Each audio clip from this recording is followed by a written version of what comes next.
R&B money. Growing up, you know, dad wasn't in my household, but he was in my life. You know what I mean?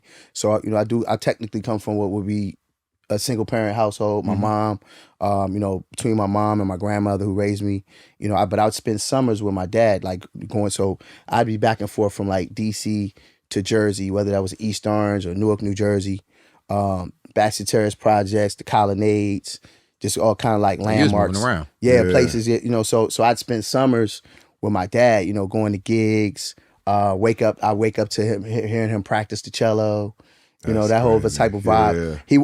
He was, you know, I didn't know I would be doing music. If I knew what I know now, I would have learned every instrument I had. I had, but I was very like, no, I don't want to, you know, I just want to go outside and play. Yeah. You know what I mean? Yeah. You know, so even me being a father now, you know, with my boys, you know, different periods of their life, you know, things they may pick up, they want to do. I learned to just let them. You figure out what your child likes to do and what they like to gravitate to, and you support it. You know just what I feed mean? the desires. Yeah, no, you feed. Yeah, absolutely. You know, you know, fast forwarding to like when I became this figure, Raheem DeVaughn. Like, you know, is, you know, up until the time he passed, like it was great to be able to have conversations with him. At least to be, you know, definitely have that support system for both parents, but to have somebody that you can talk about, like have conversations about publishing, because he knows the intricacies. He knows the intricacies of it. You know what I mean? Like, you know, for him to be able to come to a show and be like, yeah, you know, yeah, you might need to get a new bass player.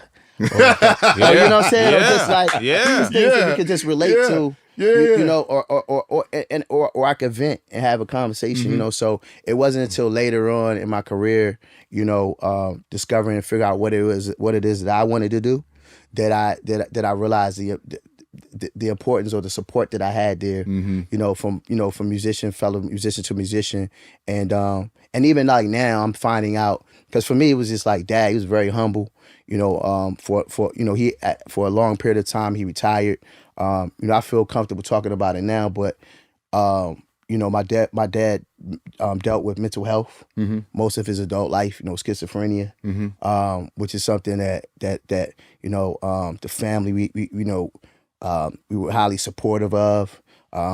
You had to get, even now, like even, you know, now with the conversations of mental health and how important it is, like now, you know, back then, you know, 20, like even a decade ago, like, you know what I mean? Like, you know, so was that ultimately why you decided to get into that space? Oh, absolutely. I mean, absolutely. You know, because that was something that I was carrying, say, from like, man, from like high school, 12th grade on, you know, when I first started to notice that there was something there, you know, trying to kind of figure it out. But it wasn't until later on in my adult life where like, you know, like my sister, my cousins, my aunt, they like really broke down to me like what was going on, where I was able to connect the dots to say, oh, okay, 10 years ago, that's why this was happening, or you know what I mean. So, yeah, it's definitely one of the reasons why mental health is a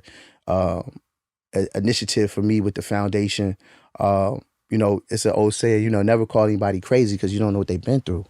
Yeah, that's real. You know what I mean? So, you know, it definitely, I've definitely been one of those people to not turn a blind eye to, you know, the person that you might see just as having the conversation with themselves, or, you know, I stop and listen. Like I put an ear to it. Like alter reality. You know what I mean? Like, you know, mental health is like it's a real thing. Whether you're talking about from a space of depression, anxiety, bipolar, you know, whatever the case, you know, schizophrenia. You know what I mean? I think that's something. And recently being at the White House, right, on a panel for it. One of the things we just kind of we were just chopping it up. It's like, you know, for us in the Black community, we're often taught, or that's something that where they feel like, oh, we'll just pray it off of you. You know what I mean? Like, it you know, in some cases it may be something requires, you know, therapy, medication, daily. You know what I mean? To just get a grip on it, and yeah, so. I think it's one of the things or the taboos that a lot of times that we, you know, in the past have turned a blind eye to, especially in our community. Yeah. And, you know, I'm glad that the conversations are happening and I could be part of them. Absolutely. Yeah. Well, we commend you on that for sure. Really. For sure. And being able to have that conversation with Pops, like that musical in depth. Like my father, like I love my father, but he's he don't know nothing about music. He's all Air Force, right? So he walks up to me one day, but now we talk more. As a kid growing up, we ain't had no conversations. He's like, I'm a grown ass man, you a little ass kid. You know what I'm saying? We don't really have much to talk about, right? But once I assumed responsibility of myself, and he saw me as a man, like our communication just went through the roof. And he came to me one day and said, So how your publishing's doing? They doing all right? Are they making it? Are they making it through? I just say, you know what? Yes, Dad, my publishing's It's kind of like he might have heard Pipeline before too, so he said, "Are they making it through?" He thought publishings was a person or some people in a room that was doing some cool shit, and he just wanted to know how they was. And I was like, Dad, they good. They real good. R&B money.